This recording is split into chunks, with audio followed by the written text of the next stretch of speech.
ishengero ry'abadivantisi b'umunsi w'indwi ni ishengero rikunze ko urwaruka mbere n'abakuze baririmba bagasoma n'ijambo ry'Imana.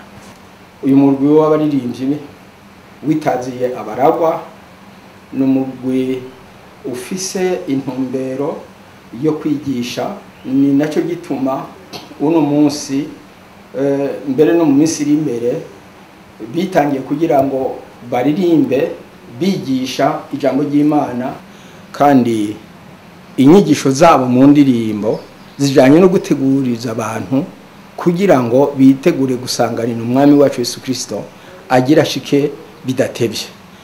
Bifuza nkuko natwebwe twese tuvyifuza ko abazumviriza indirimbo zizobafasha kugira ngo bashime kandi bashobore kwitegurira kuzokwakira uwo mwami w'amahoro agira aze kujana abiwe mu bwami yagiye kubategurira. Uyu murwi ukurikizana none intumbero y'ishengero ry'abadivantisi kw'isi yose, kuko abadivantisi kibakwereka nuko urwaruka rw'ishengero rukunze kwigisha no kuririmba no gusoma ijambo ry'Imana.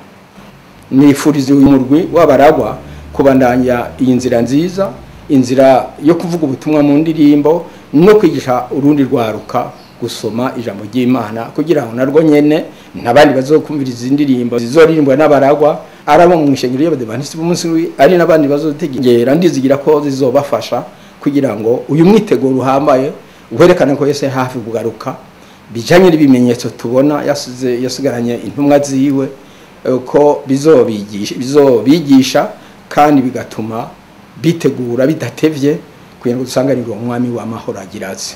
Muzokurikira izindi ndirimbo kandi twese zizotugirira akamaro, abazozumva bose bizobagirira akamaro.